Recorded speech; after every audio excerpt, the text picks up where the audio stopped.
The room went quiet for half a second and my son stopped breathing like he was counting.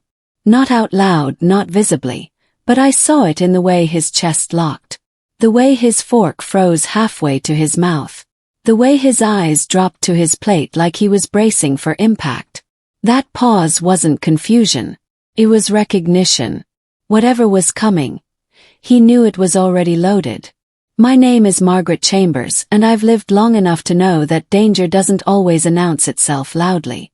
Sometimes it sits politely at the table and waits its turn. Before we continue, please subscribe to the Her Revenge Sparks channel and write in the comments what time it is where you are watching from now. We might give you a shout out in our next video. Today's shout out goes to Elaine Prince from New Bern, North Carolina. Thank you for being part of this great family.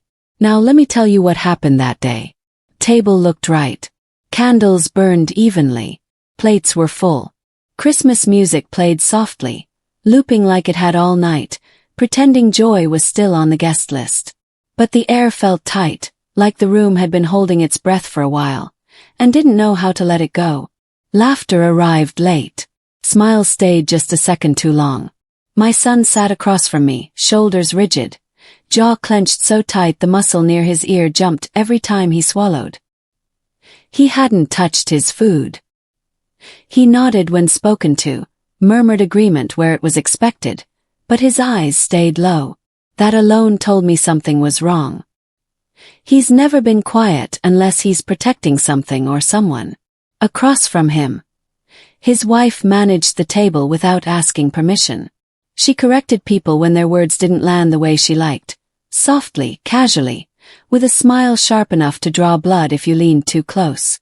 When someone laughed too loud, her eyes rolled once quick and dismissive. When a story didn't impress her, she tilted her head and tapped her phone against the table like time itself had wasted her evening. She never looked at me, not directly, not even by accident. Someone tried to make a toast. They stood halfway, lifted their glass, cleared their throat.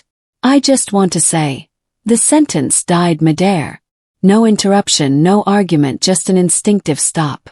Like everyone realized honesty would ruin whatever illusion we were trying to keep alive. Glasses lowered. The moment passed. Nobody filled the silence. I stayed still, not frozen, observant. Silence has weight when you're paying attention. I watched how she leaned closer to my son when she spoke, lowering her voice just enough to claim intimacy while delivering control. I watched his shoulders tighten every time she whispered. I watched the way her smile widened for the room and disappeared the moment attention drifted away. The food cooled, the candles burned lower.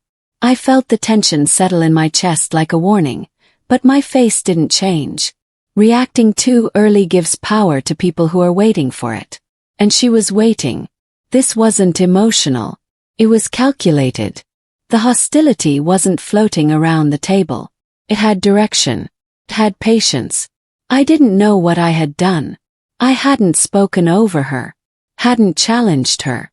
Hadn't claimed space. I had simply existed. And for some people that's enough to feel threatened. Someone shifted uncomfortably. Someone laughed too loudly at nothing. The music looped again, cheerful and unaware. My son finally lifted his eyes.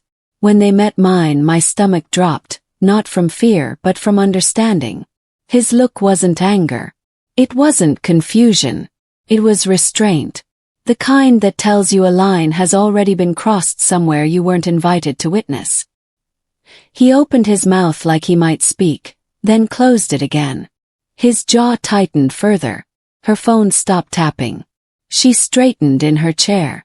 The air shifted suddenly, sharp and unmistakable, like the room itself had leaned forward. Whatever had been building all night had reached its moment. Then she snapped. The moment Vanessa snapped, it wasn't messy at first. It was precise. She didn't throw anything. She didn't stand up. She just leaned forward, elbows close to her sides, voice lifting like she'd been holding it back all evening, and finally decided she was tired of pretending. Her eyes stayed on me, the way a person stares at a stain they want gone. And the room tightened around her tone like fabric being pulled too hard. "I'm honestly amazed," she said, smiling as if she was complimenting me. That you still sit here like you belong at this table. The word belong landed heavier than any curse. I felt Jordan shift beside me, the tiny scrape of his chair legs against the floor, and I kept my hands where they were, steady, because the first thing disrespect tries to steal is your composure. Vanessa's breath came out sharply like she'd reached the part of her performance she'd rehearsed the most. There are women, she continued, who understand standards, real standards, not this nostalgia and feelings, and everyone pretending it's all the same. She tilted her head, and her voice took on that polished edge people use when they want to sound educated while being cruel. Class is not what you say, it's what you are.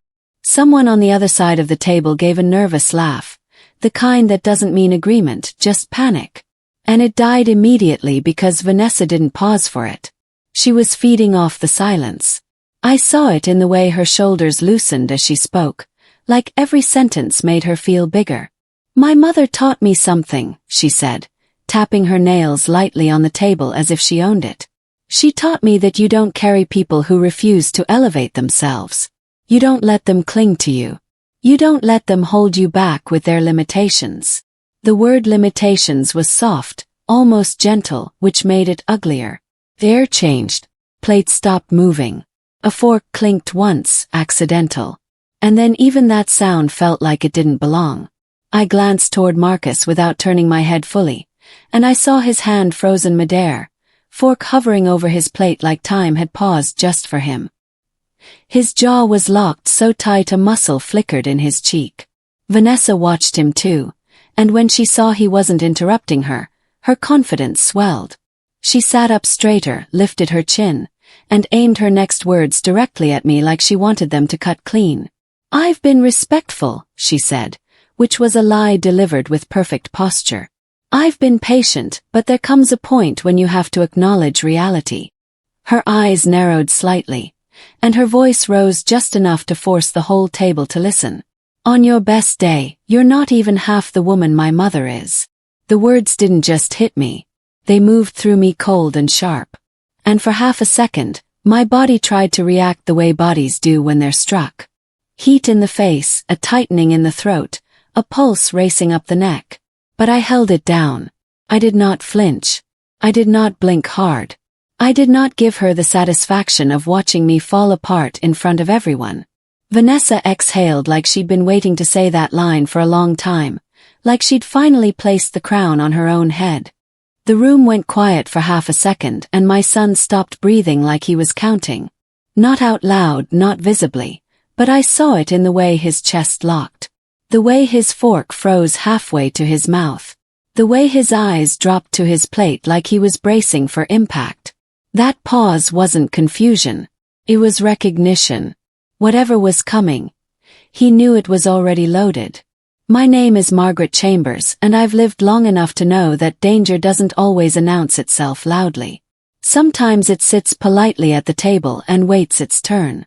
Before we continue, please subscribe to the Her Revenge Sparks channel and write in the comments what time it is where you are watching from now. We might give you a shout out in our next video. Today's shout out goes to Elaine Prince from New Bern, North Carolina. Thank you for being part of this great family. Now let me tell you what happened that day. Table looked right. Candles burned evenly. Plates were full. Christmas music played softly, looping like it had all night, pretending joy was still on the guest list. But the air felt tight, like the room had been holding its breath for a while, and didn't know how to let it go. Laughter arrived late. Smiles stayed just a second too long. My son sat across from me, shoulders rigid, jaw clenched so tight the muscle near his ear jumped every time he swallowed. He hadn't touched his food. He nodded when spoken to, murmured agreement where it was expected, but his eyes stayed low. That alone told me something was wrong. He's never been quiet unless he's protecting something or someone. Across from him, his wife managed the table without asking permission. She corrected people when their words didn't land the way she liked, softly, casually, with a smile sharp enough to draw blood if you leaned too close. When someone laughed too loud, her eyes rolled once quick and dismissive. When a story didn't impress her, She tilted her head and tapped her phone against the table like time itself had wasted her evening. She never looked at me, not directly, not even by accident. Someone tried to make a toast. They stood halfway, lifted their glass, cleared their throat. I just want to say. The sentence died midair. No interruption, no argument, just an instinctive stop. Like everyone realized honesty would ruin whatever illusion we were trying to keep alive. Glasses lowered. The moment passed. Nobody filled the silence. I stayed still, not frozen, observant. Silence has weight when you're paying attention. I watched how she leaned closer to my son when she spoke, lowering her voice just enough to claim intimacy while delivering control. I watched his shoulders tighten every time she whispered. I watched the way her smile widened for the room and disappeared the moment attention drifted away. The food cooled, the candles burned lower. I felt the tension settle in my chest like a warning, but my face didn't change. Reacting too early gives power to people who are waiting for it. And she was waiting. This wasn't emotional. It was calculated. The hostility wasn't floating around the table. It had direction. It had patience. I didn't know what I had done. I hadn't spoken over her. Hadn't challenged her. Hadn't claimed space. I had simply existed. And for some people that's enough to feel threatened. Someone shifted uncomfortably. Someone laughed too loudly at nothing. The music looped again, cheerful and unaware. My son finally lifted his eyes. When they met mine, my stomach dropped, not from fear but from understanding. His look wasn't anger. It wasn't confusion. It was restraint. The kind that tells you a line has already been crossed somewhere you weren't invited to witness. He opened his mouth like he might speak, then closed it again. His jaw tightened further. Her phone stopped tapping. She straightened in her chair. The air shifted suddenly, sharp and unmistakable, like the room itself had leaned forward. Whatever had been building all night had reached its moment. Then she snapped. The moment Vanessa snapped, it wasn't messy at first. It was precise. She didn't throw anything. She didn't stand up. She just leaned forward, elbows close to her sides, voice lifting like she'd been holding it back all evening, and finally decided she was tired of pretending. Her eyes stayed on me, the way a person stares at a stain they want gone. And the room tightened around her tone like fabric being pulled too hard. "I'm honestly amazed," she said, smiling as if she was complimenting me, "that you still sit here like you belong at this table." The word belong landed heavier than any curse. I felt Jordan shift beside me, the tiny scrape of his chair legs against the floor, and I kept my hands where they were, steady, because the first thing disrespect tries to steal is your composure. Vanessa's breath came out sharply like she'd reached the part of her performance she'd rehearsed the most. "There are women," she continued, "who understand standards, real standards, not this nostalgia and feelings, and everyone pretending it's all the same." She tilted her head, and her voice took on that polished edge people use when they want to sound educated while being cruel. "Class is not what you say, it's what you are." Someone on the other side of the table gave a nervous laugh, the kind that doesn't mean agreement, just panic. And it died immediately because Vanessa didn't pause for it. She was feeding off the silence. I saw it in the way her shoulders loosened as she spoke, like every sentence made her feel bigger. "My mother taught me something," she said, tapping her nails lightly on the table as if she owned it. "She taught me that you don't carry people who refuse to elevate themselves. You don't let them cling to you. You don't let them hold you back with their limitations." The word limitations was soft, almost gentle, which made it uglier. The air changed. Plates stopped moving. A fork clinked once, accidental. And then even that sound felt like it didn't belong. I glanced toward Marcus without turning my head fully, and I saw his hand frozen midair, fork hovering over his plate like time had paused just for him. His jaw was locked so tight a muscle flickered in his cheek. Vanessa watched him too, and when she saw he wasn't interrupting her, her confidence swelled. She sat up straighter, lifted her chin, and aimed her next words directly at me like she wanted them to cut clean. "I've been respectful," she said, which was a lie delivered with perfect posture. I've been patient, but there comes a point when you have to acknowledge reality. Her eyes narrowed slightly, and her voice rose just enough to force the whole table to listen. On your best day, you're not even half the woman my mother is. The words didn't just hit me. They moved through me cold and sharp. And for half a second, my body tried to react the way bodies do when they're struck. Heat in the face, a tightening in the throat, a pulse racing up the neck. But I held it down. I did not flinch. I did not blink hard. I did not give her the satisfaction of watching me fall apart in front of everyone.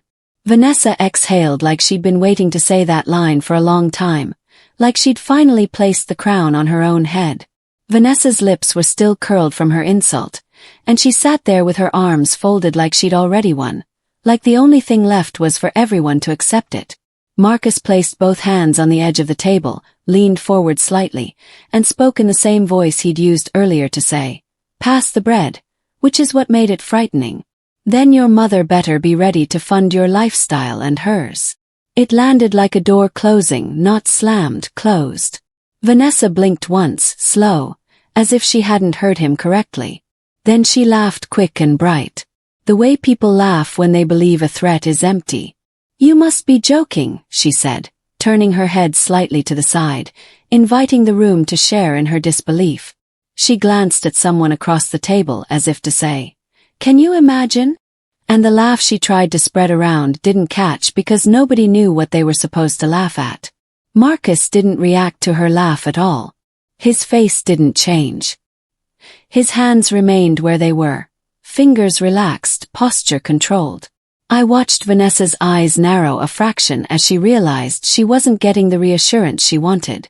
She leaned back, posture still proud, but there was something tight in her throat now, something strained behind the confidence. "Marcus," she said, the way a wife says a husband's name when she thinks he's embarrassing her in public. "Stop." Her voice was soft, but it wasn't gentle. It was a command wrapped in a whisper. Marcus's eyes flicked briefly toward Jordan, then back to Vanessa. And that small glance told me he was thinking about more than pride. He was thinking about what kind of home a child grows up in when disrespect becomes entertainment. The table stayed frozen. Someone reached for a glass and then stopped mid-reach, hand hovering like they were afraid to touch anything that might break. Vanessa's phone sat face down beside her plate, and I saw her fingers twitch toward it as if she wanted to check something. Backup, reassurance, confirmation, but she didn't lift it this time. She held herself still, trying to look unbothered. "You're being dramatic," she said. And the word dramatic was sharp, meant to make him feel foolish, meant to pull the power back into her hands because she couldn't take a little honesty. She nodded toward me without even looking at me as if I was an object in the conversation, not a person. Her tone turned smug again, but it was thinner now. "Your mother needs to understand where she stands."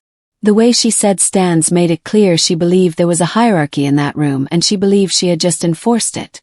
Marcus inhaled slowly through his nose, then exhaled, and I saw the smallest movement in his jaw like a decision settling into place. He didn't argue with her. He didn't defend me with words. He didn't explain anything to anyone. That was the part that made my skin prickle. People who talk too much still want agreement. Marcus wasn't looking for agreement. Vanessa tried again, voice light, almost playful, like she was trying to smooth it over without backing down. "Baby," she said, reaching for that soft tone. "It's Christmas. Don't make this weird." But her eyes weren't soft. They were hard, fixed on his face like she was measuring how far she could push before he snapped back into the man who always swallowed his feelings. Marcus's gaze didn't move. It stayed on her, steady and quiet. Vanessa's laugh came again, smaller this time, as if she wanted to force normal back into the room by pretending she was amused. "You can't be serious," she added, and her voice lifted a notch, drifting toward irritation. "You know how things work." That sentence, "how things work," carried a strange confidence. The kind that comes from believing a system will always protect you. The kind that comes from thinking money is untouchable once you've tasted it. I sat there with my hands still, my face calm, my chest tight with the effort of staying composed while my son's marriage was cracking open in front of everyone. Jordan looked up at Marcus, eyes wide and confused, and I kept my gaze steady on my son, watching him the way I watched storms when I was younger, quietly, closely, knowing you can't stop what's coming, but you can see the exact moment it begins. Marcus stood straight and fully, and for a second his height filled the room. Then his right hand moved slow and deliberate, slipping into his pocket. Vanessa watched him, and the confidence on her face faltered again because she recognized that movement. She recognized that this wasn't talk anymore. Marcus pulled out his phone and glanced down at the screen like he'd already decided who he needed to call. Vanessa's voice sharpened. "Marcus," she warned. And there was panic underneath the warning now, but it was still coated in pride. He didn't answer her. He didn't look at anyone. He just lifted the phone slightly in his hand, thumb hovering over it with calm precision. He reached for his phone. Marcus didn't step away from the table like a man trying to cool off. He stayed right there, standing at his place as if the table itself was a desk, and the evening had turned into business. The phone sat in his hand, screen glowing against his palm, and for a moment, nobody moved because nobody knew what kind of man he was about to become. Vanessa's eyes followed the phone, the way a person follows a weapon they don't believe will be used. She tried to laugh again, but the sound came out thin and wrong, like it had nowhere to land. "Don't do that," she said, still trying to wrap her fear in authority. "Put it down." Marcus didn't look up.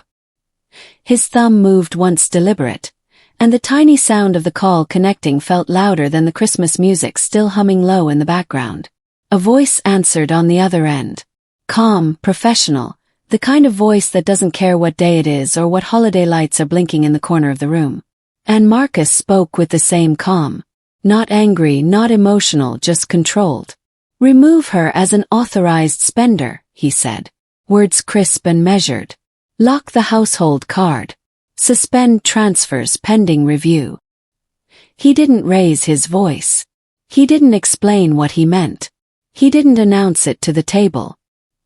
He said it into the phone like he was confirming an appointment.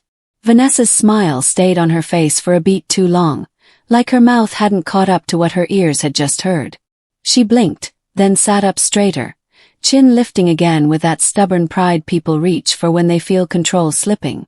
"Marcus," she said, forcing a bright tone, "stop being ridiculous." She glanced around the table as if she expected someone to jump in and scold him the way you scold a man for embarrassing his wife in public. Nobody spoke. Nobody even cleared their throat. The room had become so still I could hear the faint crackle of a candle wick. Marcus listened to the person on the other end of the line, eyes steady on the table surface, jaw relaxed as if nothing was happening. Then he answered once, short and quiet. "Yes," he said. Another pause. "Effective immediately." That was it. No extra words, no grand statements. He ended the call with a small tap of his thumb and lowered the phone to the table like he'd set down a utensil. Vanessa let out a laugh that tried to become a scoff. "You can't do that," she said, voice rising slightly now, the first crack in her polish. She reached for her own phone, then stopped herself halfway as if she didn't want to look panicked in front of the room. She lifted her shoulders in a shrug, a performance of confidence. "That's not how it works," she added. And the way she said it, flat, dismissive, told me she was clinging to a belief that the system would protect her. She leaned toward him, lowering her voice again, trying to pull him back with intimacy. "Babe," she whispered, eyes sharp. "You're not going to scare me. Not in front of everybody." Marcus finally lifted his gaze. He didn't look at her like a husband pleading. He looked at her like a man watching someone test a boundary that had already been set. "I'm not trying to scare you," he said, tone even. "I'm trying to stop you." Vanessa's eyes widened a fraction at that, just enough to expose that she understood more than she was pretending to. She recovered quickly, scoffing again, shaking her head like he was being dramatic. "Stop me from what?" she said, and her voice had a bite to it now. "From living. From being comfortable. From having a life you promised me." She gestured toward the table, toward the candles, toward the food, as if comfort was something she'd earned by sitting there. Marcus didn't answer her question. He didn't need to. The way he stood, the way he breathed, the way his eyes stayed steady. That was his answer. Around us, people shifted in their seats as if they wanted to disappear. A chair leg squeaked once and immediately stilled. Someone picked up a napkin and folded it again and again, hands nervous. Jordan looked between Marcus and Vanessa, confusion pinching his small face, and my chest tightened because I wanted to reach for him, to shield him from the coldness creeping into the room. But I stayed still. I didn't want to be the one to break the fragile control Marcus had just taken. Vanessa's fingers finally closed around her phone. She flipped it over, unlocked it with a sharp movement, and her eyes scanned the screen with that same confident haste she'd had earlier, like she expected reassurance to be waiting for her. Her mouth opened slightly, then closed. She blinked again. Her thumb moved fast, tapping, trying something else.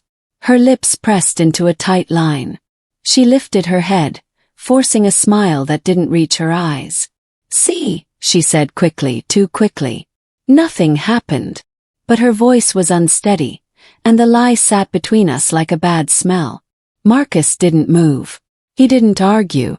He just watched her with a calm that made my skin prickle. The room held its breath. And then from the center of the table, Vanessa's phone vibrated hard enough to rattle against the wood, the screen lighting up bright in the silence. Her phone buzzed. Vanessa stared at the screen like it had insulted her. For a second she didn't move, just sat there with her phone glowing in her hand, lips slightly parted, eyes fixed on whatever message had arrived, and the silence around the table turned sharp enough to cut. Then she forced a laugh, thin, brittle, and tilted the phone away from herself as if she could angle the problem out of existence. "It's nothing," she said too quickly, smiling toward the room. The way people smile when they're trying to keep control. Just a security thing. Nobody answered. Nobody nodded. Marcus didn't blink. He sat back down slowly, not with relief, but with that quiet finality people have when they've already decided how far they're willing to go. Vanessa's fingers moved fast over the screen, tapping, swiping, typing, her nails clicking softly against glass. I watched her closely because panic always shows up in the hands first. She leaned slightly away from the table, shoulders tightening, chin dipping, trying to keep whatever she was doing private while still pretending she was unbothered. "Give me a second," she muttered, and her tone was meant for Marcus, but her eyes never lifted to him. Jordan shifted in his seat, sensing the change the way children do, and I kept my gaze steady on the table, refusing to rescue the moment. Vanessa's thumb hovered over something, then pressed.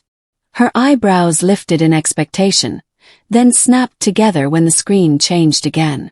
She pressed again, harder, like force could fix it. Her smile slipped. She swallowed. Vanessa's phone buzzed again, not a gentle vibration this time, but a firm, insistent one, and she jerked slightly, as if it startled her. I caught the edge of the notification on the top of her screen before she could tilt it away. Plain words, cold and official. Transaction declined. Security action. Vanessa's breathing changed. It wasn't dramatic. It was small, faster, shallower.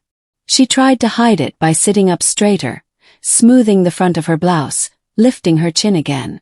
"These apps always act up," she said, and the casual tone was a performance, not an explanation. She tapped again, eyes narrowing, then glanced toward the hallway for half a second like she wanted to step away. But pride held her in her chair. She wasn't going to let me watch her unravel. Marcus's eyes stayed on her, calm and steady, and that calm looked like a mirror she didn't want to face. Vanessa leaned toward him, voice low enough to be private but sharp enough to cut. "Fix it," she hissed. Marcus didn't answer. He didn't even shift. Vanessa's jaw clenched. She turned her phone slightly and began typing again faster. The way people type when they're trying to move money before someone closes the door. I didn't know what she was trying to do, but I knew the feeling in her body. I'd seen it before in other people when something they assumed was permanent suddenly proves it isn't. She paused, looked at the screen, then hit confirm with a decisive tap. Her eyes widened just a fraction, and she stared hard as if she was waiting for the screen to obey her. Beat passed. Then the message came back again, colder than the first. Transaction declined. Security action. Vanessa's lips pressed tight. She tried to laugh again, but this time it came out like a cough. "That's ridiculous," she said, voice loud enough for the table to hear now. "It's my account." Marcus's eyes narrowed slightly at the word my, and something in Vanessa's face twitched like she realized she'd said too much. She lowered her voice again. "Marcus," she whispered. And now there was panic under the whisper, but she tried to code it in attitude. "Stop playing. I need to send something." She glanced around the table quickly, checking who was watching. And that glance was the first true crack in her performance, because confident people don't scan a room for witnesses. She tapped her phone again, then switched to another app. Fingers moving with frantic precision. I watched her shoulders tense as if she was bracing for impact. She wasn't trying to buy groceries. She wasn't trying to tip someone for a service. She was trying to move money fast, like she had a reason to get it out before it could be touched. She leaned slightly away from the table, turning her body to shield the screen, and I caught a few clipped words as she muttered to herself. "Just in case before, okay, go." Vanessa hit confirm again. Her face lifted in expectation, and for a split second she looked almost hopeful, like she believed she'd outsmarted whatever was happening. Then her phone vibrated again. Transaction declined. Security action. The color drained from her cheeks so quickly it was like someone had pulled a plug. She blinked hard once, then twice, and her eyes flicked toward Marcus with something that wasn't arrogance anymore. It was fear. "What did you do?" she asked, but her voice cracked slightly at the end, betraying how badly she needed the answer. Marcus didn't raise his voice. He didn't lecture. He just held her gaze, calm as stone. Vanessa's fingers tightened around her phone until her knuckles went pale. She tried one more thing, swiped to her digital wallet, tapped a card, lifted her phone as if she could pay for something right there at the table just to prove she still could. And when the screen flashed the same refusal, her breath hitched. She lowered the phone slowly, eyes wide and unfocused now, like the room had shifted sideways. Vanessa's confidence didn't collapse in one loud moment. It cracked in small visible fractures, and everyone at that table could see them. She realized something was wrong. Vanessa didn't stand up and apologize. She didn't soften. She didn't even look embarrassed. What she did was worse. She started building a story right there at the table. A story where she was still in control, and what had just happened was only a temporary inconvenience, a glitch she could talk her way out of. She pushed her chair back just enough to create space, then leaned toward Marcus with her phone still clenched in her hand, voice low and furious. "This isn't funny," she hissed. "Fix it." Marcus didn't flinch. He didn't even glance at the phone. He reached for his water, took one slow sip, and set the glass down like he had all the time in the world. Vanessa's eyes widened with disbelief at his calm. She turned her head sharply, scanning the table again, catching faces, measuring the damage. And then she made a choice.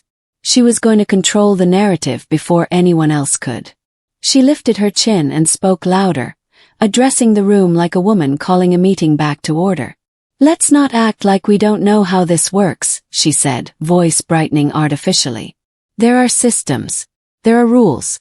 There are people above all of us who approve these things." Her gaze slid over me, briefly dismissive, like I was background noise. Marcus can't just decide to shut things down because he's in his feelings. The word feelings was a dig meant to paint him as emotional and me as manipulative without saying either outright. Marcus's jaw tightened, but he still didn't speak. Vanessa took his silence and ran with it. "He works for an organization," she continued, tapping her nails on her phone like she was tapping a podium. "He answers to the board, to trustees, to the firm. That's why we have what we have," she said. Board and trustees, with the confidence of someone repeating phrases she'd heard in passing. The kind of confidence that isn't based on understanding, but on assumption. She turned back to Marcus, eyes sharp. "You can't call one number and think you're God," she snapped, then caught herself and smoothed her tone as if she realized she'd slipped. "You're going to embarrass yourself," she added, and her smile returned, thin and controlled. "This is going to be reversed by morning." She leaned closer to him again, voice dropping to a whisper that still carried enough bite to make the hairs on my arms rise. "Whoever you report to will fix it. They always do." The last two words, "always do," were the sound of entitlement. She believed the system was a machine that existed to keep her comfortable. She believed it because she'd never imagined herself outside of it. She flicked her eyes toward me again. And the look she gave me wasn't fear. It was irritation, like I was a stubborn piece of furniture in a room she was redesigning. "And you," she said, not raising her voice but sharpening it, "need to stop sitting there like you have influence." The table went still again. Jordan paused mid-bite, eyes lifting from his plate to her face, and I felt my chest tighten because children hear disrespect even when they don't understand the words. I didn't move. I didn't respond. I kept my gaze steady on the table in front of me because I could feel Vanessa trying to bait me into a reaction that would justify everything she'd said earlier. Vanessa turned back to Marcus, speaking faster now, her composure cracking at the edges. "You know your mother doesn't make decisions in your life," she said. And that sentence was delivered like a fact everyone should accept. She's just there. The way she said just there was pure dismissal. She doesn't control anything. She doesn't sign anything. She doesn't approve anything. She doesn't even understand how any of this works. She said it casually as if she was stating the weather.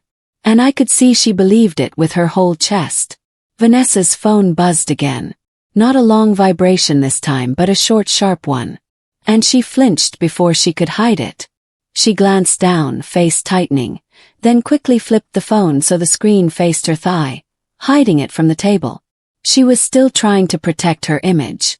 She was still trying to look like the woman in charge. She leaned in close to Marcus again, voice trembling now, despite her effort to keep it steady. "You're going to fix this," she whispered. "Because if you don't, my mother is going to hear about it and she's not going to like it." There it was. Her real anchor. Not him, not the child, not the marriage, her mother. Vanessa sat back, lips pressed tight, eyes hard. Then she looked at me again, and her expression made it clear she saw me as the obstacle she needed removed, not as someone who could actually move anything. She believed Marcus answered to strangers in suits, faceless men in offices, nameless trustees who would undo his decision with a few signatures.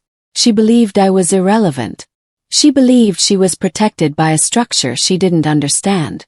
She believed she still had leverage. She was wrong. Vanessa's confidence didn't evaporate all at once. It dragged itself across the table, slow and stubborn, refusing to die.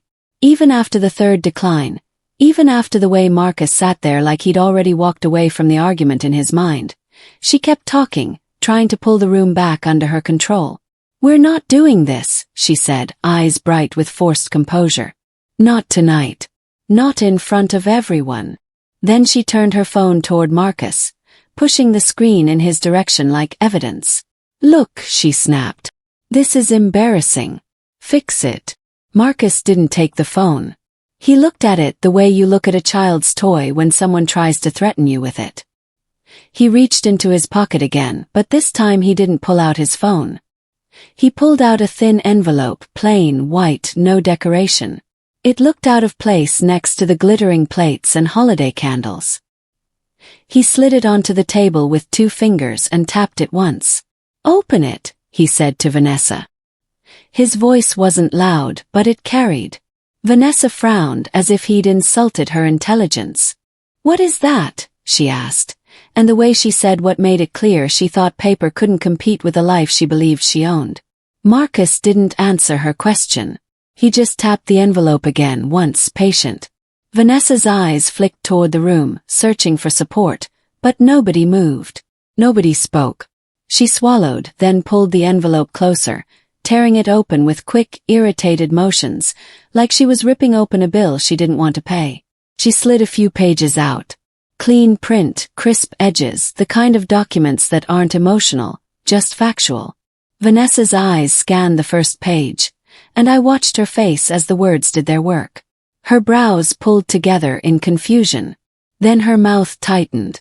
Then her eyes widened slightly as if her mind had reached for the wrong conclusion and couldn't find its way back.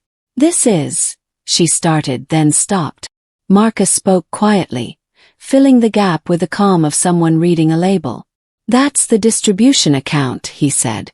And he pointed once to a line on the page without leaning in, without hovering over her like he needed to prove anything. "The money you live on doesn't come from your paycheck. Doesn't come from the firm. It comes from there." Vanessa blinked hard and looked up at him like he was lying, then back down at the paper like the paper would correct him. "That's not," she began. But her voice didn't finish the sentence because her eyes had landed on a section lower on the page. I saw her throat work as she swallowed. Her nails tapped the paper once, then twice like she was trying to wake it up. Marcus's finger moved again, this time to another line, and his voice stayed even. "And that," he said, "is your status." Vanessa followed his finger. Her lips parted, her face went still. I didn't need to read the words myself to understand the shift. I could see the meaning in the way Vanessa's posture changed.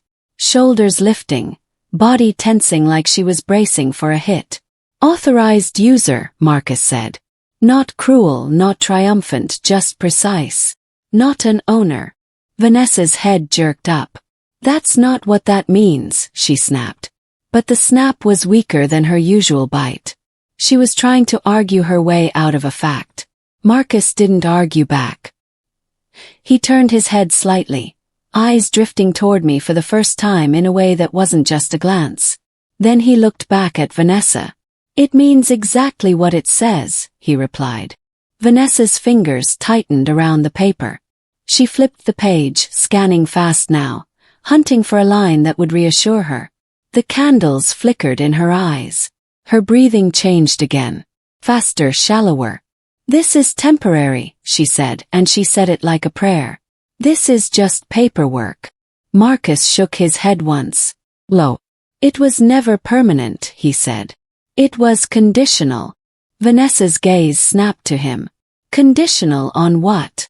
Her voice rose slightly, and I heard fear trying to masquerade as anger. Marcus didn't answer her immediately. He let the silence stretch. And in that silence, I felt the room leaning forward without moving. Jordan's small fork clinked against his plate, forgotten in his hand, and even that tiny sound felt too loud. Then Marcus spoke again, and this time his voice carried a different weight. Not because he raised it, but because he finally said the part she could not unhear. "Everything you've been using," he said, "has a source." Vanessa's eyes flicked toward me, quick and dismissive, like she was still clinging to her belief that I was irrelevant. Marcus followed her gaze with his own, then looked back at Vanessa. "And the source," he said quietly, "is my mother." Vanessa froze. Not dramatically, not with a scream, just a hard, stunned stillness, like her body had forgotten what expression to wear. Her mouth opened slightly, then closed. She looked at me again, and this time her eyes weren't irritated. They were searching, confused, disoriented, like she was looking at a stranger who had been sitting in the room all along. The paper trembled faintly in her hands. "No," she whispered, and the word was small, almost childlike. Marcus's voice stayed calm. "Yes," he said. "And you were never the owner. You were allowed." Vanessa's fingers slid down the page to the line that had changed her life, and her thumb rubbed over it like she could erase it by touch. The room remained silent, not because people were polite, but because nobody knew what to say when a person's entire reality collapses in ink. Vanessa swallowed hard, eyes shining now with something that wasn't tears yet, more like shock. Then Marcus leaned back in his chair, calm as ever, and said almost to himself, "That wasn't even the worst part." When Marcus said it wasn't the worst part, I felt Vanessa's eyes on me like a hand, tight, searching, almost desperate now. The room had become too quiet to breathe in. The candles kept burning like nothing had happened. The Christmas music still murmuring faintly somewhere in the background. And yet the air around Vanessa looked different, thinner, like her confidence had been punctured. And all that was left was panic trying to hold its shape. She didn't scream. She didn't throw the papers. She just stared at me with a kind of disbelief that wasn't anger anymore. It was disorientation. She kept blinking like she expected my face to change into the one she'd built in her mind. Small, powerless, harmless. Marcus's calm sat between us like a wall. "We're done," he said quietly, not to the room, not to me, but to Vanessa. And the way he said it sounded like a final page turning. Vanessa's mouth opened as if she was going to argue, but no sound came out. Jordan shifted again, confused and restless, and Marcus moved his hand to gently guide him away from the table. "Go wash your hands," he told him softly. "Go play for a minute." Jordan hesitated, eyes flicking between us, then slid down from his chair and padded off, small feet quiet on the floor. The moment he disappeared into the hallway, the room loosened, people moving again, breathing again like they'd been holding themselves stiff so the child wouldn't feel the worst of it. Someone murmured, "I'll check on him," and stood, needing an excuse to escape. Another person began stacking plates with nervous purpose. Vanessa remained seated, gripping her phone and the papers, shoulders rigid, eyes still on me. Marcus stood again, this time not with drama, but with a clean intention. "Come," he said to me, voice low, and he didn't wait for agreement. He stepped away from the table toward the kitchen, and I followed, not because I needed saving, but because I understood what he was doing. He was moving the next part away from witnesses, away from performance. The kitchen light was softer, warmer, and it made the quiet feel even heavier. Marcus leaned against the counter, eyes dropping to the floor for a brief second like he was collecting himself, then lifting back up with that same steady focus. Behind us, Vanessa's footsteps came quick. She stopped in the doorway, not stepping in fully like she didn't know if she was allowed in her own home anymore. "This is insane," she whispered, voice trembling now. "You're letting her." She stopped because she couldn't finish the sentence without admitting she believed I controlled him. Marcus didn't look at her. He looked at me. "Mama," he said softly, and just hearing him call me that plain, simple, did something to my chest. Vanessa's eyes narrowed at the word like even that intimacy irritated her. Marcus held my gaze. "Tell her," he said, not pleading, not demanding, just asking for the truth to stand where it belonged. Vanessa's mouth tightened. "Tell me what?" she snapped. And the snap was thin, covering fear. I didn't want to speak. Not because I was scared, because I knew words could turn this into something messy. And I had spent my whole life refusing to wrestle in mud just because someone invited me.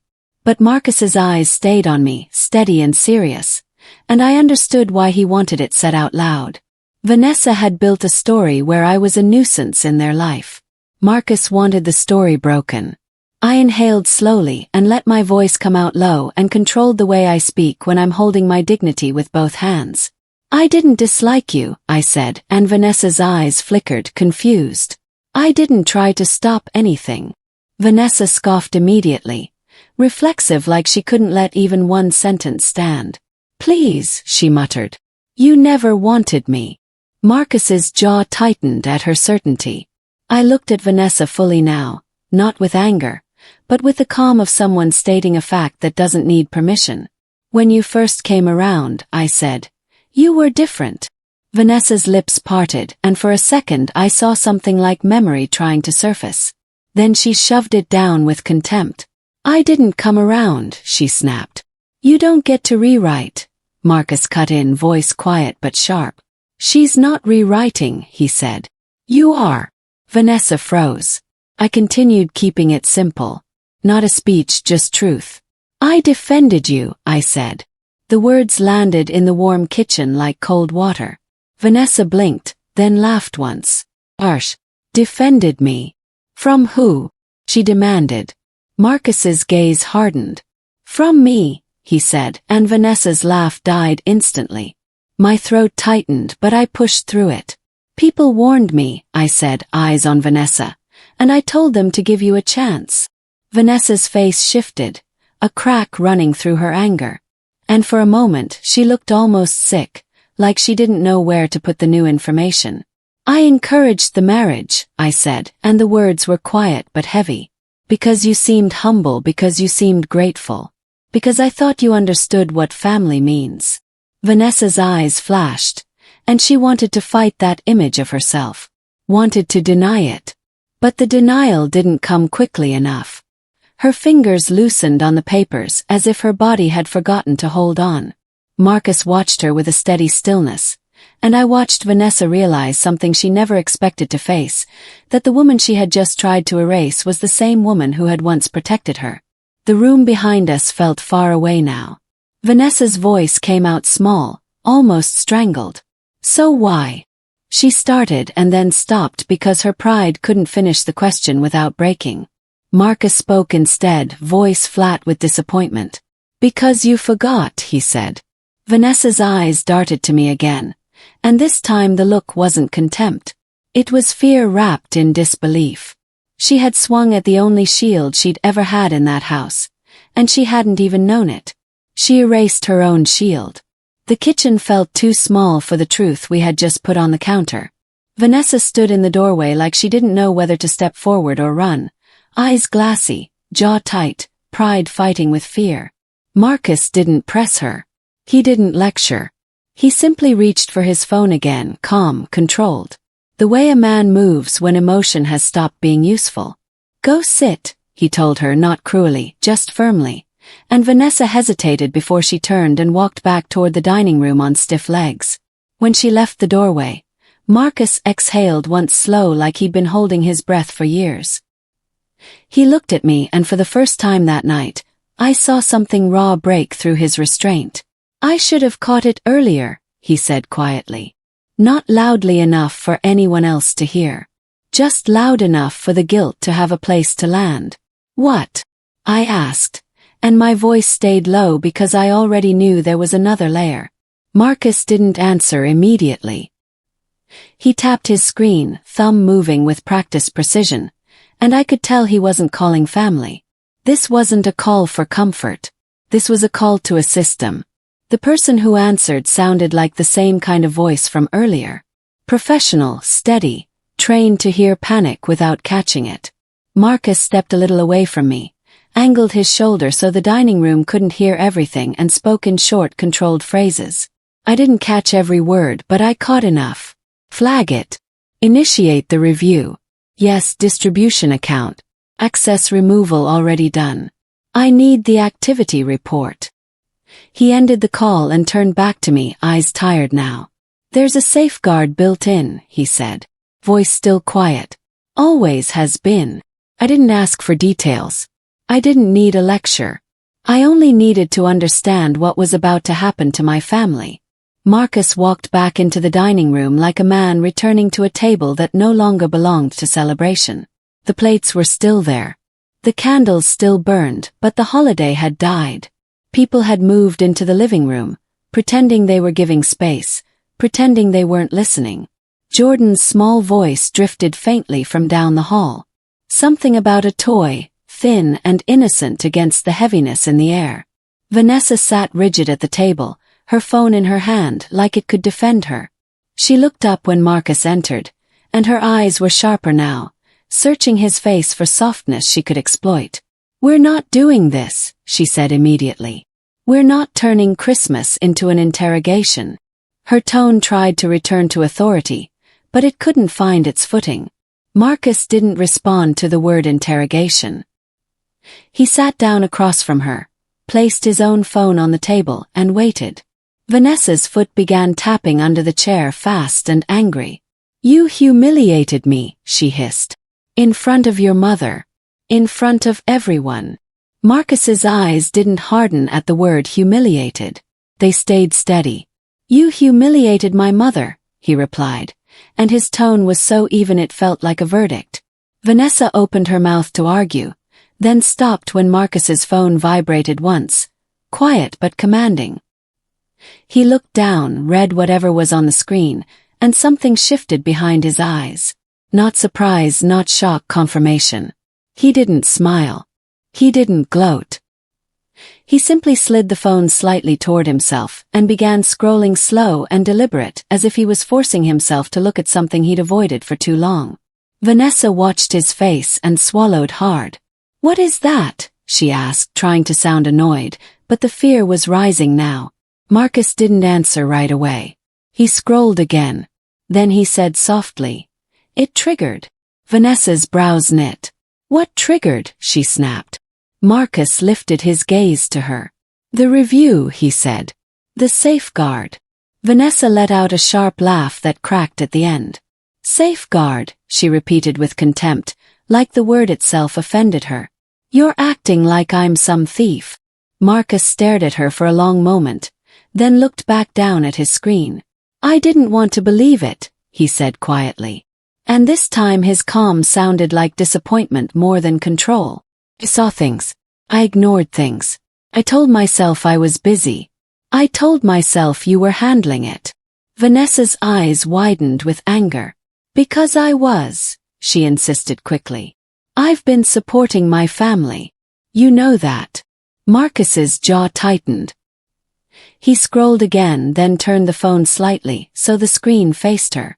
Not fully, not dramatically. Just enough for her to see lines of activity without the comfort of pretending.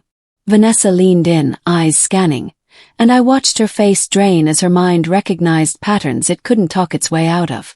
Transfers repeated, purpose descriptions that looked innocent at first glance. Help, support, emergency, family, but the amounts weren't small, and the frequency wasn't accidental. Vanessa's breathing went shallow. She tried to lift her chin again to reclaim her pride, but it wobbled. That's not what you think," she said. And the sentence came out before she even knew what her defense would be. Marcus's voice stayed low. "It's exactly what it looks like," he said. Vanessa's eyes darted to me, pleading and furious all at once, like she wanted me to disappear so she could manage him without witnesses. Marcus didn't let her shift focus.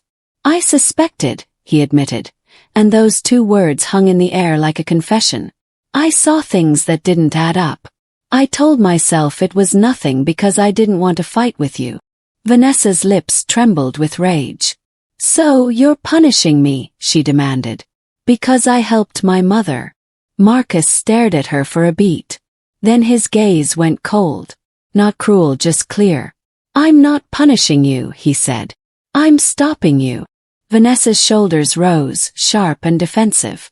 "You can't," she whispered. Marcus's eyes held hers unwavering. "I can," he said. And in that moment, I understood what the report had really done. Not just expose numbers, but expose a choice. Marcus had been protecting Vanessa with his silence the same way I had protected my dignity with mine. But his silence was over now. He stopped protecting her. The next change didn't arrive with screaming. It arrived with distance. Marcus didn't storm out of the house. He didn't slam doors. He didn't announce "we're done" like he was performing for anyone. He simply stopped engaging Vanessa's chaos. That silence, his silence, hit her harder than shouting ever could. The night ended in scattered pieces. Guests leaving in stiff, uncomfortable politeness. Plates cleared without appetite. Jordan carried to bed with a bedtime story that sounded forced and thin. I stayed long enough to kiss my grandson's forehead and smooth his hair until his breathing slowed because no child should fall asleep thinking love sounds like contempt.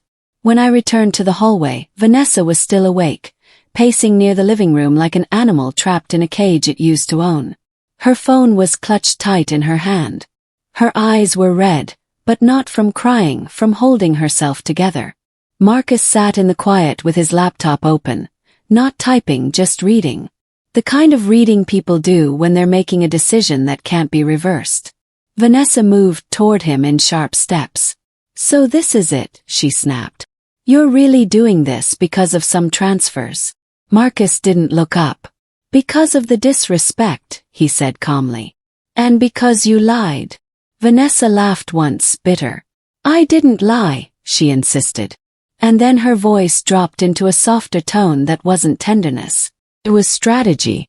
Marcus, we can fix this. We're married." The word married came out like a shield. She expected it to block everything. Marcus finally lifted his eyes. Being married doesn't give you permission, he said, and the steadiness in his voice made my stomach tighten because I knew he meant it. Vanessa stepped closer, lowering her voice as if volume was the problem, as if quiet could convince him.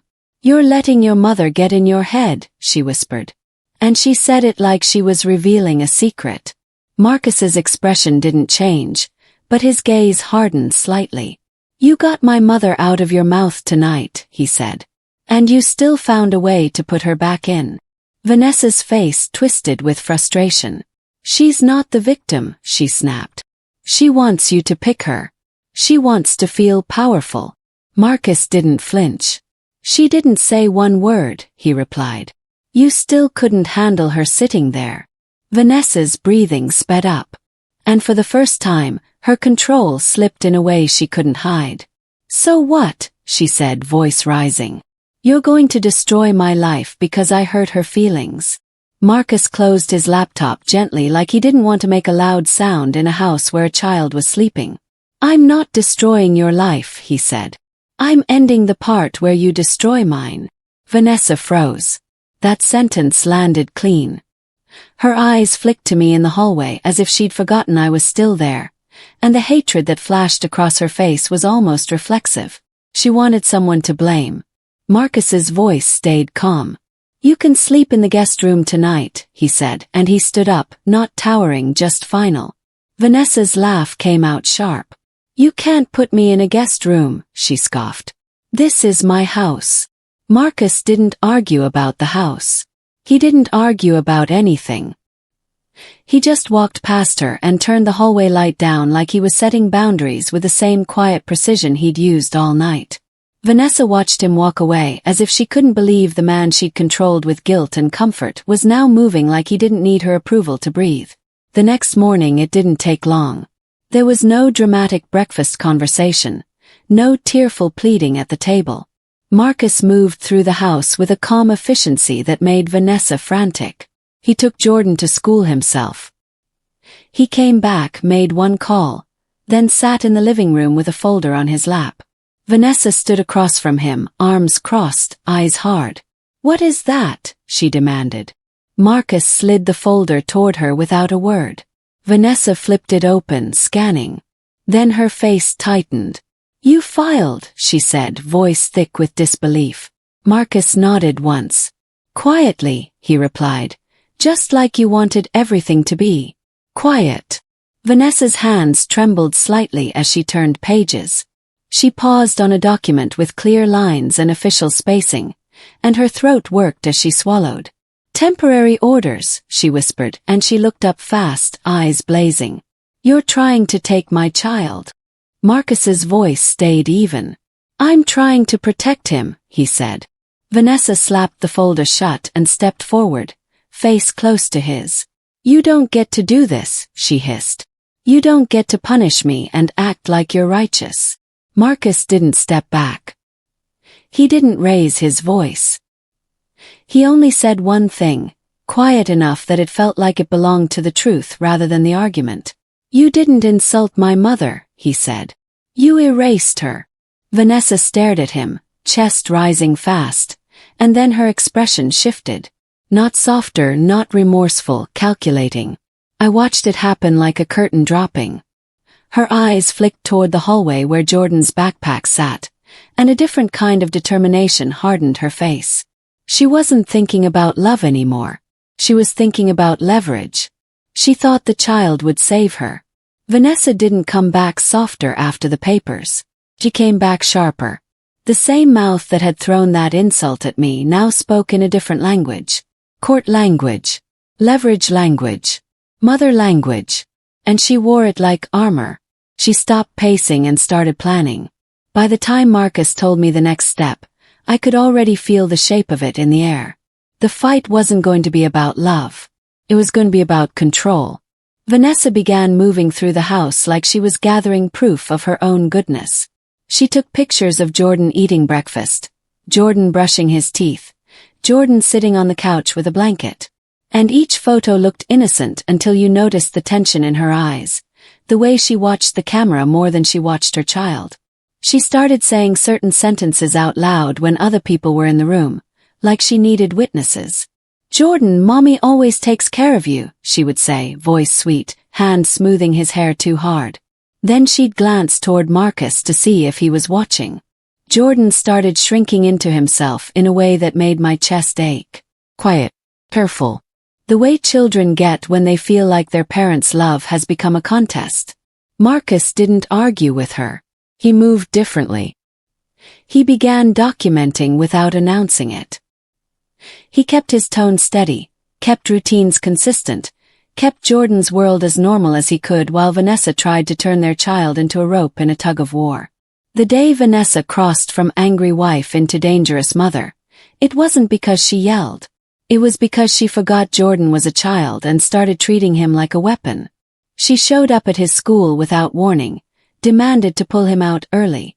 And when the front office called Marcus to confirm, she stood there smiling too wide, insisting she had every right. The school staff didn't argue. They were polite, but they wrote it down. Later that evening, Vanessa stood in the living room with her arms crossed and told Marcus, "You can't keep him from me." Marcus replied calmly, "I'm not trying to keep him from you. I'm trying to keep him safe." Vanessa laughed in his face. "Safe from what?" "From your mother's influence." She said my name without saying it. And the spite in her voice told me she still wanted to punish me even when she had bigger problems. Marcus didn't take the bait. He simply stepped past her and went to check on Jordan. And Vanessa's eyes followed him with the same hungry anger I'd seen at the dinner table.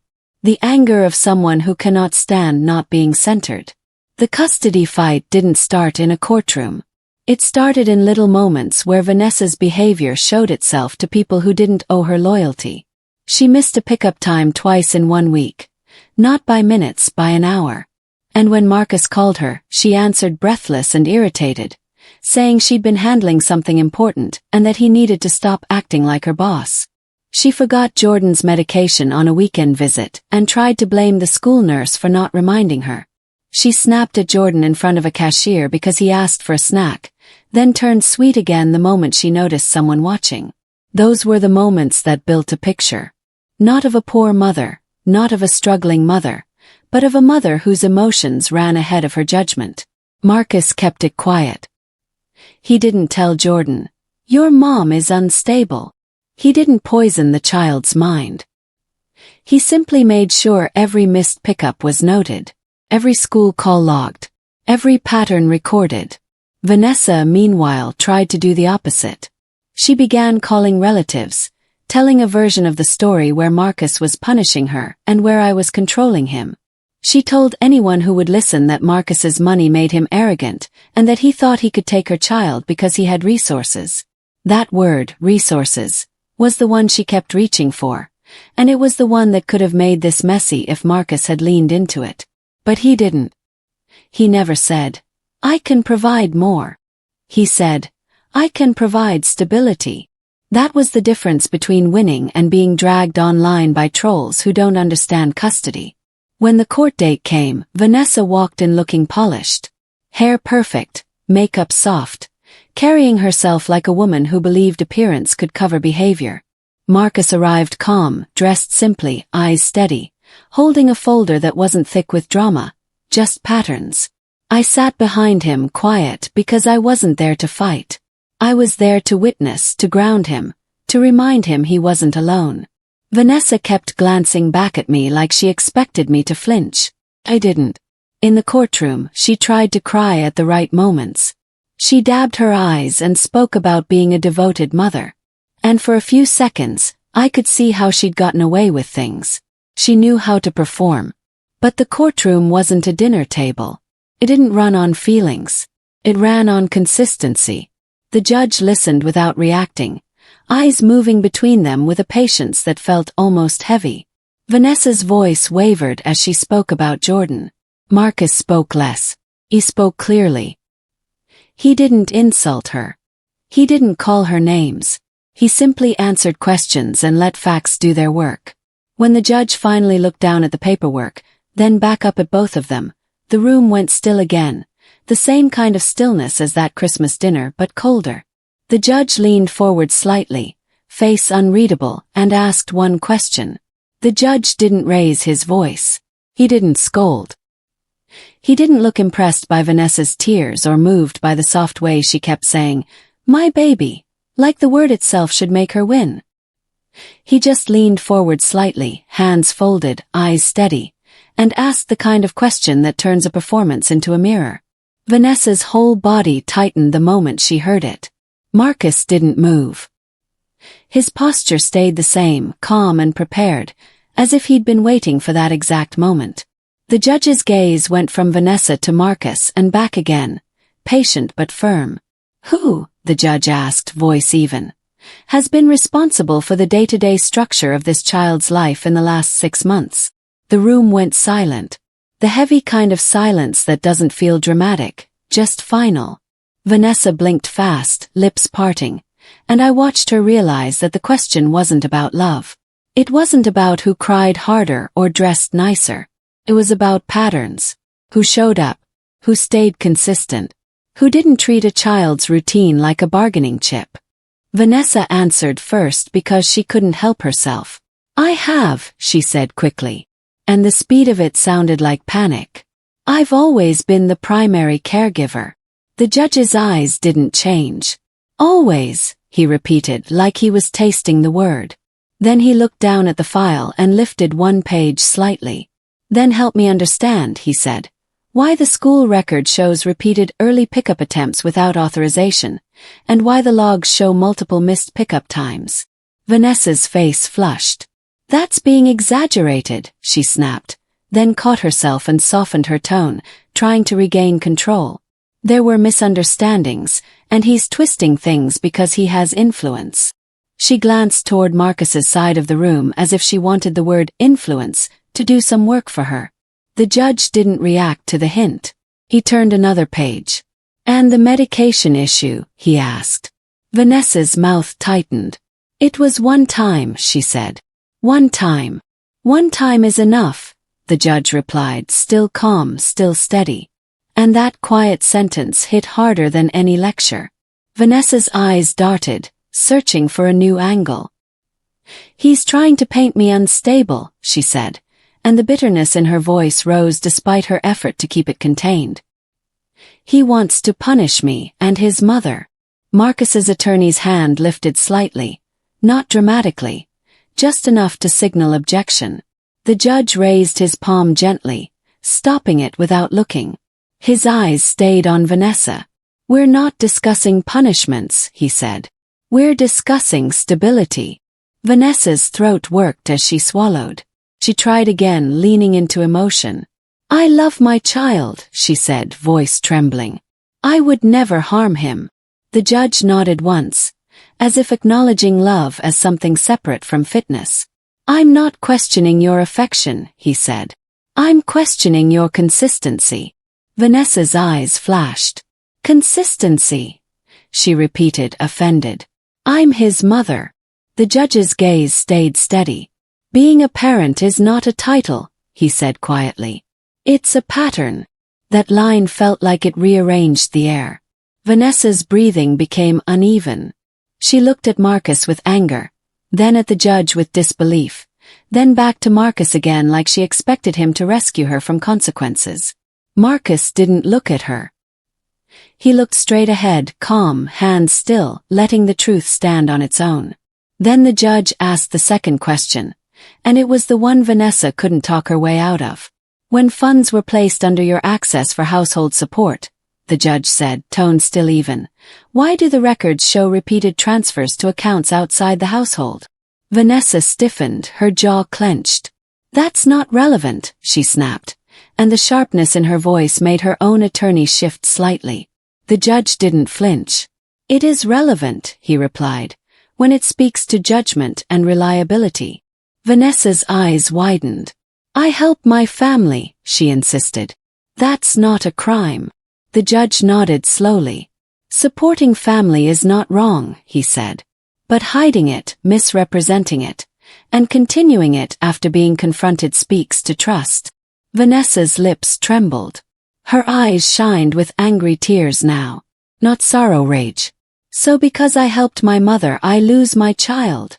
She demanded, voice rising despite herself. The judge's gaze hardened slightly. Not cruel, just firm. This is not about your mother, he said.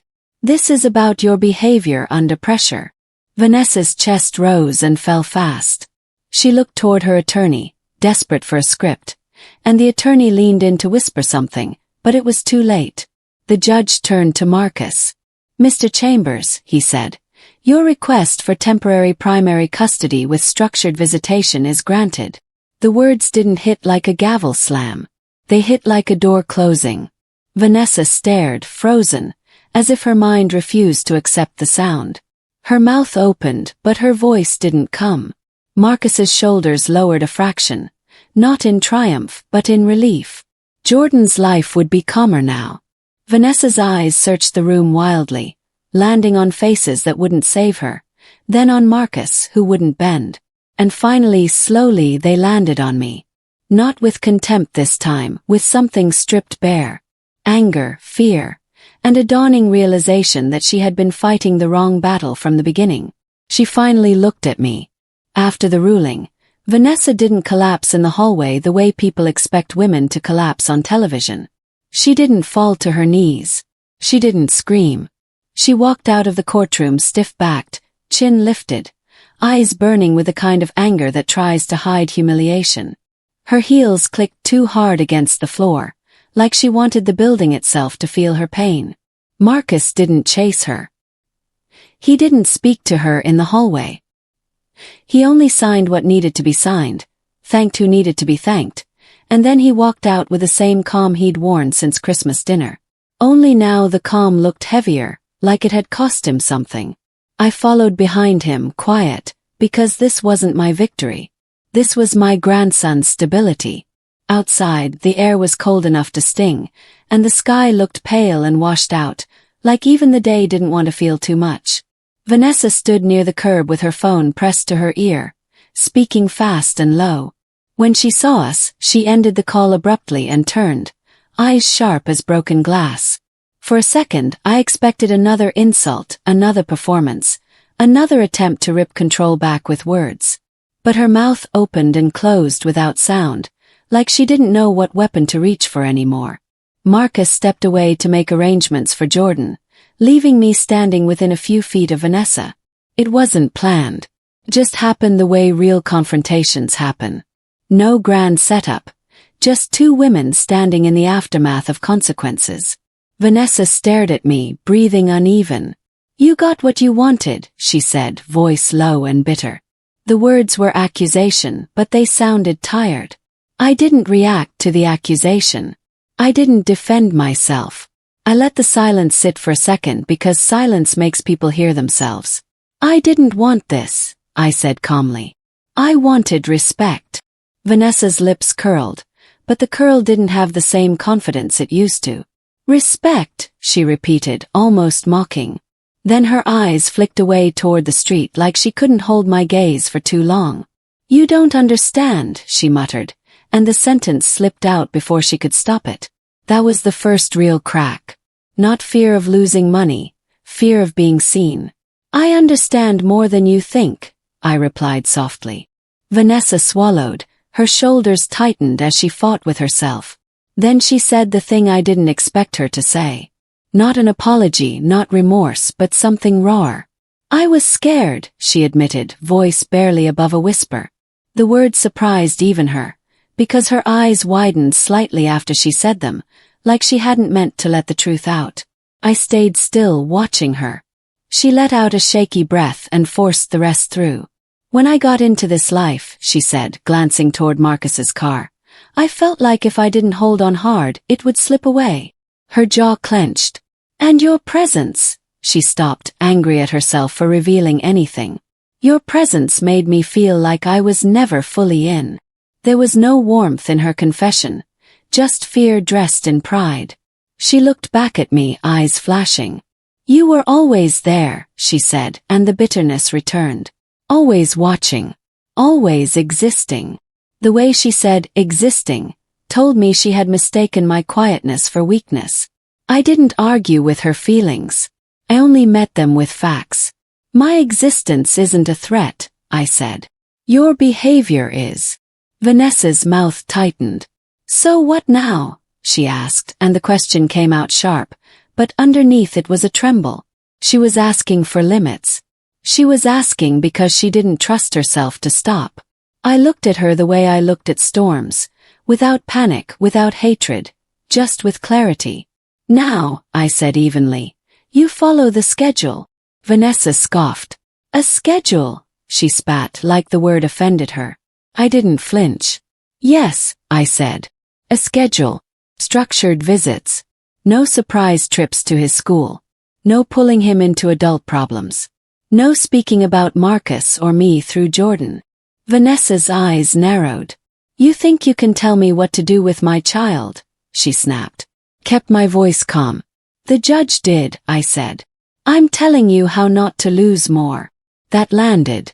Vanessa's throat worked as she swallowed, and for a second her eyes looked wet, not with remorse, but with the shock of realizing her life didn't revolve around her feelings anymore.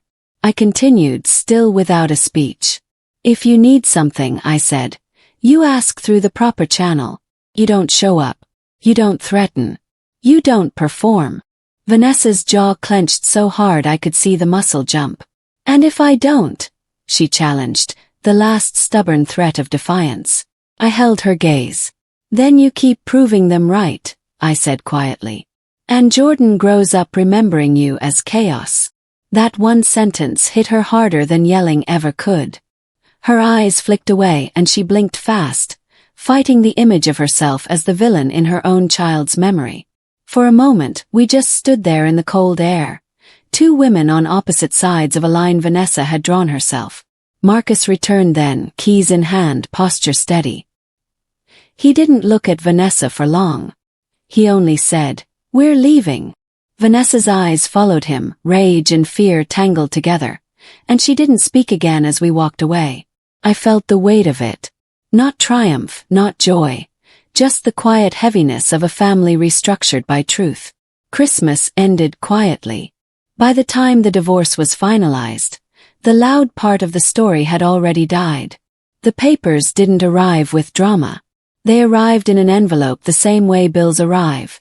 Plain, inevitable, and completely uninterested in anyone's feelings. Marcus signed them at the dining table on a quiet afternoon. The same table where Vanessa had once tried to shrink me in front of everyone. And the irony of that didn't make me smile. Just made me breathe easier. Jordan was in the next room building something on the floor, humming to himself. And that small sound was the only proof I needed that the world had stabilized. Vanessa didn't come to the house anymore. The exchange happened in neutral places. Parking lots, school entrances, the kind of ordinary spaces where people can't afford to act out because too many eyes exist. The first few visits were stiff. Vanessa arrived dressed like she was still trying to prove something. Perfect hair, polished face, shoulders squared like armor. But her eyes told the truth. She wasn't confident anymore. She was careful. She watched Marcus's face for cues. She watched Jordan's body for resistance. She watched the air around me as if silence itself might accuse her. I never spoke to her beyond what was necessary. Not because I hated her, because I refused to keep feeding a cycle that used my reactions as fuel. The money stayed close to her. It wasn't cruel. It was clean. Vanessa tried to argue at first, through messages, through clipped phone calls, through her attorney's tone, insisting she needed support, insisting she had expectations, insisting this was unfair. But the system didn't respond to insistence. It responded to terms, and the terms had always been there, quietly, waiting for the day someone stopped pretending. Marcus's life changed in ways people don't notice until they're living them. The air in his home became lighter. He stopped watching his words like landmines. He started eating again. He started laughing again. Not loud, not often, but real laughter that didn't feel like a cover. Jordan began sleeping through the night without waking up cranky and tense. He stopped flinching at raised voices because raised voices stopped happening. That was the real victory, if anyone wanted to call it that. Not a courtroom ruling, not a locked card. A child's nervous system finally relaxing. Vanessa's family didn't disappear, but their grip loosened. When the money stopped flowing, the calls changed. Tone changed. Support turned into pressure. Pressure turned into blame. Vanessa arrived for one exchange with swollen eyes and tight lips, and I could see she'd spent the night arguing with someone who didn't care what the judge had ordered. Marcus didn't ask. He didn't need to. He only said calmly, "Jordan's bag is packed. His schedule is inside." Vanessa snatched the bag too hard, then caught herself. When Jordan looked up, she forced a smile that didn't fit her face. "Mommy missed you," she said, voice sweet. Jordan nodded politely, the way children do when they've learned to survive adult storms. He climbed into her car without excitement and without fear. That neutrality told me everything. He wasn't being poisoned against her, but he also wasn't being used to heal her. He was simply being allowed to be a child. Months passed. Vanessa's visits became more consistent once she realized consistency was the only language the court respected. She stopped trying to bait Marcus. She stopped speaking my name through Jordan. She kept her voice softer, her movements smaller. Not out of growth exactly. Out of consequence. Some people don't change because their hearts expand. They change because doors close. And even then, fear is not the same thing as humility. Marcus rebuilt in quiet ways. He rearranged the house. He replaced things that had become symbols of tension. He stopped living like he was bracing for impact. I watched him become a calmer father. And I watched him become a more honest man. One evening, while Jordan played in the yard, Marcus sat beside me on the porch steps and said, "I let it go too far." He didn't say it like a confession meant to earn forgiveness. He said it like a lesson he planned to carry. "I thought keeping the peace was being a good husband," he added. "I didn't realize I was teaching her she could disrespect you without consequence." I nodded once because he didn't need me to comfort him. He needed to name it. "Peace that costs your dignity isn't peace," I told him quietly, and he stared out at the yard like he was letting the sentence sink into the bones of him. The last time I saw Vanessa up close was at a supervised exchange review meeting that ended up being unnecessary because she'd been compliant long enough to step down from supervision. She sat across a table from Marcus, posture stiff, eyes guarded. She didn't look at me at first. Then, near the end, she glanced up and for a second our eyes met. There was no apology in her face. No warmth. Just a thin, weary respect, the kind a person gives when they finally realize you were never weak. You were simply controlled. I didn't speak. I didn't need to. Silence isn't always surrender. Sometimes it's strategy. Sometimes it's dignity refusing to beg. Sometimes it's a boundary so firm it doesn't require explanation. I went home that day, locked my door, and stood in my quiet living room with a kind of calm that can't be bought, because it comes from no longer being obligated to anyone's distortion of you. I didn't win. I simply stopped being erased.